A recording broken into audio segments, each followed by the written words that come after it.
تو وہ تقاضا کرنے لگی کہ میں نے مطلب بڑے اچھے کپڑے پہنے ہیں پر آپ نے توجہ نہیں کرائی. تو سیانا بندہ تھا, وہ چاہ رہا تھا کہ میری خاتون سمجھ جائیں. وہ کہتے ہیں مجھے پتا تھا کہ بیچاری مس گائیڈ ہو گئی یا دل کی بڑی اچھی ہے, سیانی ہے, لیکن اس کو نا کچھ خواتین نے, کچھ لوگوں نے مل کے اس کا ذہن غلط کر دیا ہے کہ سماج میں نکلو, باہر جاؤ, کام کرو, فلاں کرو, اپنی مرضی سے جیو. تو میرے ساتھ گاڑی میں بیٹھی کہیں جانے کے لیے, تو مجھ سے کہنے لگی کہ آپ نے میری طرف توجہ ہی نہیں کی, آپ نے کوئی ذکر ہی نہیں کیا کہ میں کیسی لگ رہی ہوں. تو وہ کہتے ہیں میں نے اسے کہا کہ اگر تو ناراض نہ ہو تو پھر میں صحیح والی تعریف کر دوں. تو اس نے کہا کہ آپ کر دیں. تو کہتے ہیں میں نے درد سے اور خلوص سے اپنی بیوی سے کہا, خلوص کے ساتھ. میں نے کہا میں تو روز گھر ہوتا ہوں, روز شام کو گھر ہوتا ہوں, اگر تو میرے لیے تیار ہوتی تو میں تیری تعریف کرتا, لیکن آج تو باہر جانے کے لیے تیار ہوئی ہے, تو پھر ان سے تعریف کی امید رکھ جن کے لیے تو نے تیاری کی ہے.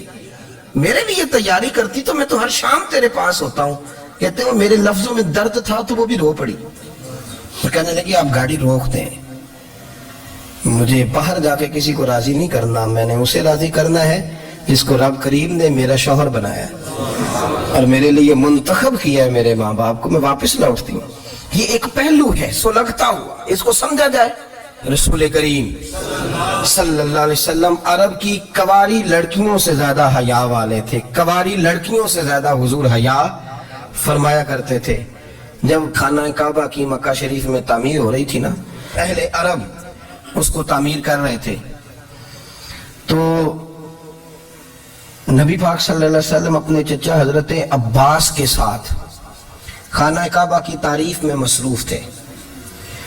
تو عرب کے لوگ چونکہ لمبا کرتا پہنتے تھے پیروں تک, تو نیچے اگر کسی وقت کوئی چیز نہیں بھی ہوتی تھی تو کسی کو وہ نظر نہیں آتی تھی, کیونکہ پردہ رہتا تھا, لمبا کرتا پہنا ہوا ہوتا تھا. تو جب بچے, سرکار کی عمر مبارک بھی ابھی تھوڑی تھی, تو اس طرح بچے جب نکلتے تو وہ کئی دفعہ اپنی تہمت اتار دیتے نیچے سے, اور کوئی مزدوری کرنے لگتے تو 3-4 طے کر کے نا تہمت کی کندھے پہ رکھ لیتے, جس طرح کبھی دیہاتوں میں لوگ کپڑا سر پہ رکھتے تھے کہ اوپر اگر کوئی وزنی چیز رکھیں گے تو وہ تکلیف نہیں دے گی. نبی پاک صلی اللہ علیہ وسلم بھی سب لوگوں کے ساتھ خانہ کعبہ کی تعمیر میں شامل تھے. حضرت عباس رضی اللہ تعالیٰ انہوں نے کہا حضور سے, ابھی اللہ نے نبوت بھی نہیں فرمایا تھا, بھتیجے آپ بھی تہمت اتاریے, یہ صحیح مسلم میں حدیث موجود ہے, اور اس کو کندھے پہ رکھ لیجیے, آپ اینٹیں اٹھا کے لا رہے ہیں تو ذرا آپ کو تکلیف نہیں ہوگی. تو سرکار دو عالم صلی اللہ علیہ وسلم سے یہ بات کہی, اور پھر جلدی سے حضور کی تہمت کو نکال کے نا, حالانکہ لمبا کرتا پہنا ہوا ہے, تو وہ جیسے ہی ان کے کندھے پہ رکھا اینٹیں رکھنے کے لیے, تو سرکار تو زمین پہ گر گئے, بے ہوش ہو گئے, آنکھیں آسمان کی طرف, اور پھر حضور پکار رہے ہیں آزاری آزاری آزاری, میرا تہمت دے دو, میرا تہمت دے دو. کبھی کوئی شخص اس وجہ سے بھی بے ہوش ہوا ہے کہ میرے وجود سے کپڑا اتر گیا ہے؟ حالانکہ سرکار پر وہ بے ہوشی بھی نبی پاک کا وہ جو غلبہ ہے نا شرم و حیا کا, اس کی وجہ سے ہوا, ورنہ تو حضور فرماتے ہیں کہ میری آنکھیں سو جاتی ہیں, دل تو میرا اس عالم میں بھی جاگتا رہتا ہے. تو سرکار زمین پہ تشریف لے آئے, آنکھیں میرا تہمت دے دو, میرا تہمت دے دو. تو جلدی سے انہوں نے تہمت دیا تو حضور نے باندھ لیا. پھر طبیعت مبارک میں تسلی ہوئی, یعنی ہم اس رسول کے غلام ہیں کہ جن کے تو وجود سے کپڑا اتر جائے تو حضور برداشت نہیں کرتے, قبول نہیں فرماتے, تکلیف شروع ہو جاتی. لیکن یہاں نوجوان ہیں اور بڑا قد کاٹ ہے اور بڑے بڑے سمجھدار لوگ ہیں, گرمی آتی ہے تو شارٹ کپڑے پہن کے گھومتے ہیں, ان کو خیال نہیں کہ یہ وہ والا لباس ہے جو باہر تو کیا گھر میں اماں کے سامنے نہیں پہننا چاہیے, بہنوں اور بیٹیوں کے سامنے نہیں پہننا چاہیے. آپ کی گفتگو میں شرم و حیا ہو, آپ کے لب و لہجے کے اندر حسن ہو. آپ کو پتہ ہے نبی پاک صلی اللہ علیہ وسلم نے فرمایا میری امت میں سب سے زیادہ حیا کرنے والے عثمان غنی ہیں, عثمان غنی سب سے زیادہ حیا کرنے والے. آپ فرمایا کرتے تھے جب سے حضور کا چہرہ دیکھا ہے میں نے کبھی اپنی شرمگاہ بھی نہیں دیکھی, میں نے آنکھوں کا وضو نہیں توڑا, اور جب سے حضور کے دست مبارک میں نے بیعت کے لیے سیدھا ہاتھ بڑھایا تو پھر سیدھا ہاتھ میں نے کبھی گندگی کو نہیں لگایا. حیا کی. آپ باتھ روم کے اندر بھی غسل فرماتے تھے تو کپڑوں سمیت کرتے تھے. کسی نے کہا حضرت واش روم کے اندر کیوں نہیں کپڑے اتارتے؟ آپ فرمانے لگے باہر بندوں سے حیا کرتا ہوں, اندر جاتا ہوں تو رب سے حیا نہیں شروع ہو جاتا, وہ تو دیکھ رہا ہے نا. تو میں جو بات آپ کی خدمت میں عرض کرنا چاہتا ہوں اس کو آپ سمجھیے گا میرے عزیز, کہ شرم والا مزاج, گفتگو بھی شرم والی, آنکھیں بھی شرم والی, لباس بھی شرم والا, دوستی یاری بھی شرم والی, بہت ساری ایسی باتیں. دیکھیں نا آپ ذرا, میں نے کہا کہ باتوں کو سن کے گزر نہ جایا کریں, اس کی گہرائی پر غور کریں. حضور علم کا سمندر ہے, سرکار سے زیادہ علم دنیا میں کسی کے پاس موجود نہیں ہے, اور صحابہ کو موقع ملا ہوا اس سمندر سے فیض لینے کا. لیکن ان کی حالت یہ ہے کہ حضرت علی المرتضیٰ فرماتے ہیں 14 دن گزر جاتے, حضور سے کوئی سوال پوچھنا ہوتا تھا پر میں شرم کے بارے نہیں پوچھ پاتا تھا. 14 دن بخاری شریف میں موجود ہے.